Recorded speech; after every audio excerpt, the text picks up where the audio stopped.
Interior minister کو میں نے گزارش کی ہے کہ اس کے اوپر وہ پوری طرح اپنا جت جائیں، صوبوں میں جائیں، جا کے میٹنگز کریں، جہاں پر ہم ان کی سپورٹ کر سکتے ہیں ہم حاضر ہیں، جہاں پر ان کا جو رول ہے اس کو وہ آرگومنٹ کریں. تو اسی طریقے سے ہم انشاءاللہ ان مسائل کے اوپر، ان چیلنج کے اوپر قابو پا سکتے ہیں.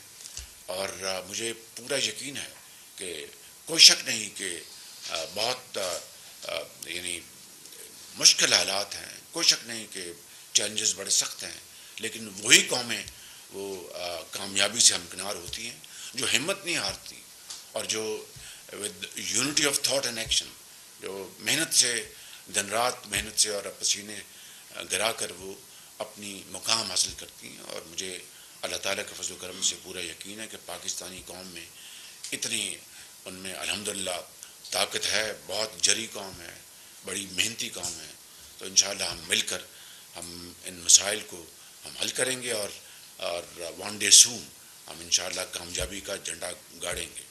میرا آخری آپ کو، آپ کی خدمت میں یہ میسج ہے کہ ہم نے مل کر کام کرنا ہے. ہم نے کوئی کہیں بھی لچک نہیں دکھانی، کہیں کوئی کمپرومائز نہیں ہم کریں گے. اور جہاں پر بھی جزا ہوگی ہم اس کو اپنا اپریشیٹ کریں گے اور سزا میں ہم ذرا تاخیر نہیں کریں گے. That is the only and the surest recipe to come out of these challenges. ان الفاظ کے ساتھ میں آپ سب کا شکریہ ادا کرتا ہوں. Thank you very much. وزیراعظم محمد شہباز شریف انسداد اسمگلنگ کے حوالے سے اجلاس میں اظہار خیال کر رہے تھے. انہوں نے کہا کہ معیشت کی بہتری کے لیے اقدامات اٹھا رہے ہیں، چیلنجز کو سمجھنا ہے تاکہ معیشت کو سنبھالا جا سکے. پاکستان کی ترقی اور خوشحالی کے لیے سیاسی افراتفری کا خاتمہ کرنا ہوگا.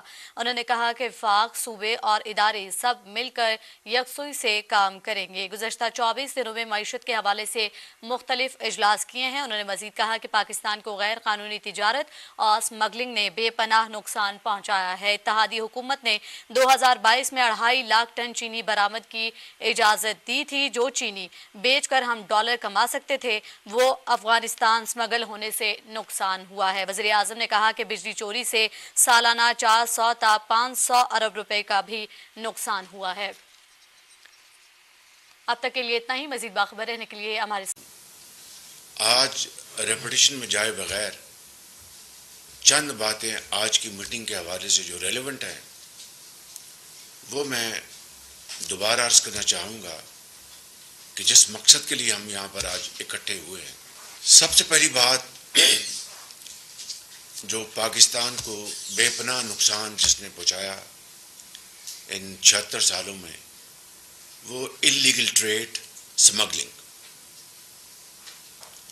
ایک مثال آپ کے سامنے پیش کرنا چاہتا ہوں